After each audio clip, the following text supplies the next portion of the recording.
राधे राधे दोस्तों, और आप सब कैसे हैं। स्वागत है आपका मेरे इस छोटे से ब्लॉग में। अभी कल है सकट उपवास, इसलिए हम जाएंगे मार्केट कुछ सामान लेने। सकट उपवास तो बहाना है, जाना घूमने है, पर और भी कुछ सामान है जो लेना है। जैसे यहाँ तिल के लड्डू और तिल, इस उपवास में ना तिल, काले तिल का बहुत ज़्यादा महत्व होता है और काले तिल के लड्डू को चढ़ाया जाता है। तो मैं घर में तो नहीं बनाई थी, इसलिए मैं यहाँ से ही लड्डू और काले तिल के लड्डू ले जा रही हूँ। कुछ लोगों में ना काला तिल भी चढ़ाऊँगी, और कुछ लोगों में काले तिल की पहाड़ भी बनाई जाती है, जिसको बच्चे फिर बाद में फोड़ते हैं, ऐसा कुछ होता है। अब मैं लड्डू लेने के बाद पहुंच गई पतंजलि के शॉप में। यहाँ हम लोगों को कुछ दलिया और कुछ सामान खरीदने थे।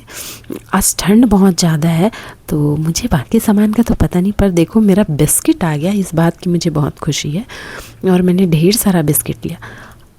Good morning. आज है सकट उपवास और ये मुझे स्कूल से लेने गए हैं और ये यहाँ पे वेट कर रहे थे मेरा।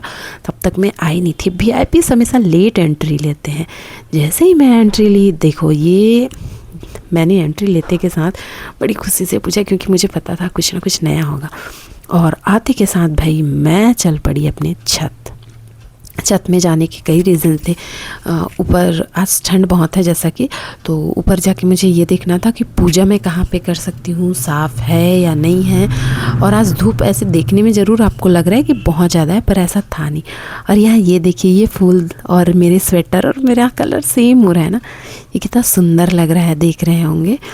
और ये मेरा फूल है जो खिल गया। अब मैंने पूजा की तैयारियां भी शुरू कर दी जल्दी ही, क्योंकि ठंड में ना टाइम का पता नहीं चलता। पूजा की तैयारियों के बाद मैं अपने आप को तैयार करने में लग गई हूँ। इस बार मैंने कुछ खास, थोड़ी सी ठीक नहीं लग रही है, इसलिए मैंने कुछ खास तैयारी नहीं की। फिर भी मैं इतना कॉन्फिडेंस रखती हूँ, मैं कुछ भी कर लूँ, मैं तो अच्छी ही लग रही हूँ, बस इसी कॉन्फिडेंस के साथ। और मेरे स्कूल में सबने कहा कि मेरा ईयरिंग बहुत अच्छा लग रहा है। इसी खुशी के साथ मैं तैयार होके बिल्कुल बैठ गई। ये देखो कैसी लग रही हूँ, बिल्कुल भूत ना। और मैं तैयार होने के बाद फाइनली ऐसी लग रही थी। फिर मैं चली गई ऊपर पूजा करने के लिए। यहाँ हम पूजा करने लगे थे। ठंड बहुत था, इसलिए मैंने शॉल, स्वेटर सब एक साथ पहन रखा था। आप देख सकते हैं इस उपवास में ना गणेश जी की पूजा की जाती है। आप सब देख सकते हैं, गणेश जी और चांद की पूजा की जाती है। और चांद भी देखिए निकलने वाला है, निकल गया है। और ऐसा माना जाता है कि इस उपवास को करने से हर प्रकार के संकट दूर हो जाते हैं।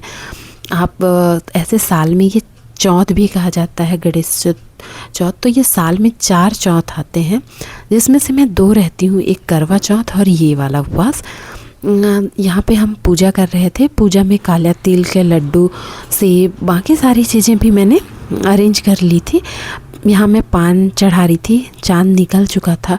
ठंड इतनी है कि हाथ काम करने बंद कर दिए थे, और ठंड था इसलिए यहाँ पे घी के जो दिए थे ना, वो भी बहुत जमने लगे थे और ऊपर अंधेरा लग रहा था, देख सकते हैं। यहाँ पूजा कर लिए हम लोग, और करने के बाद भाई सॉरी बोलना भी बनता है। ऐसे अगर आप चाहें तो सकट उपवास की व्रत कथा भी आप देख सकते हैं। अलग अलग प्रकार की व्रत कथाएं इसमें बताई गई हैं, पर मैंने ऐसी कथा तो इस बार मतलब नहीं वो किया, लेकिन मैंने पूजा किया। यहाँ देखिए कितना सुंदर सा चांद निकल गया है, बिल्कुल स्पष्ट। और जैसे ही ये हुआ, अब हम अर्घ देते हैं 7 बार, मतलब चांद को जल चढ़ाते हैं और 7 बार घूम घूम कर। ठीक है, तो मैं स्टार्ट कर दी थी। और ऐसे ही 7 बार चांद को, दूध होता है, गाय का शुद्ध दूध होता है, जिसको चांद पे चढ़ाया जाता है। इसमें तीली और फूल वगैरह भी मिला होता है। और आप इसको हाथ में या फिर जिस भी तरीके से आपको चढ़ाते बने आप कर सकते हैं। यहाँ आप देख सकते हैं, मुझे ठंड ना बहुत लग रही थी, और यहाँ पे शाम हो चुकी थी। देखिए मेरे गमले भी दिख रहे हैं। अंधेरा था, रात था तो। और इस बार कुछ 8 बजे भद्रा वद्रा कुछ था, मुझे तो इस समझ नहीं आया। पर ये 9 बजे है जब चांद अच्छे से निकला, और मैं यहाँ अर्घ देने लगी और भगवान से प्रेयर कर रही थी कि सारा के सारा परेशानी जो भी मेरे संकट है ना, इस संकट वाले ना उपवास के बाद ख़त्म हो जाए। इस दिन गणेश जी की मुख्यतः पूजा की जाती है और गणेश जी मतलब आप समझ सकते हैं विघ्नहर्ता है, आपके सारे विघ्न को हरने वाले हैं और मंगल कार्यों की शुरू की जाती है। यहाँ ना मुझे यकीन नहीं हो रहा था चाँद इतना सुंदर दिखेगा। करवा चौथ पे क्या होता है कि जैसे ही आप चाँद देखोगे ना तुरंत छुप जाता है। यहाँ मैंने प्रणाम किया और उसके बाद फिर यहाँ मम्मी भी शुरू हो गई थी अपना अर्घ देने के लिए, और यहाँ अर्घ देने के बाद मैंने प्रणाम किया। प्रणाम करने के बाद ये फ़ोटो ले रहे थे, देखिए मैं कुछ ऐसी दिखी।